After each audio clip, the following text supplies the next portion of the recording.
Web channel के तमाम साथियों को मेरा सलाम। जैसा कि आप जानते हैं कि हम अपनी वीडियोस के अंदर मुख्तलिफ पर्सनैलिटीज़ की इंफॉर्मेशन को डिस्कस करते हैं। आज हम डिस्कस करने जा रहे हैं लियोनार्डो डिकैप्रियो और केट विंसलेट को। वीडियो में जाने से पहले आपसे गुजारिश है मेरे चैनल को भी सब्सक्राइब कर दें और बेल आइकन का बटन दबा दें ताकि आपको हमारी आने वाली वीडियोस मिलती रहें।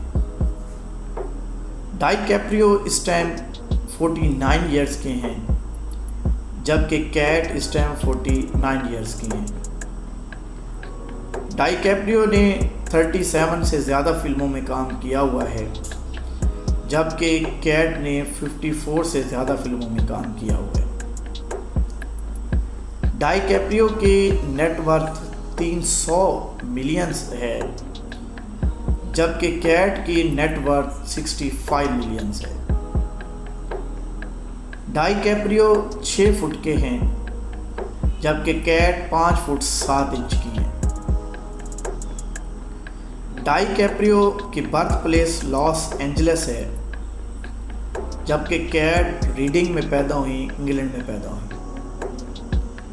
डिकैप्रियो की अभी कोई भी औलाद नहीं है, जबकि कैट के 3 बच्चे हैं।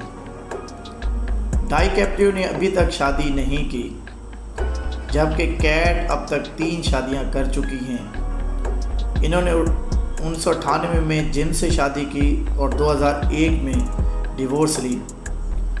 फिर 2003 में सैम से शादी की और 2011 में डिवोर्स हुई, जबकि 2012 में इन्होंने एडवर्ड से शादी की। अगर आपको हमारी इन्फॉर्मेशन पसंद आई है तो हमारे चैनल को भी सब्सक्राइब कर दें और बेल आइकन का बटन दबा दें।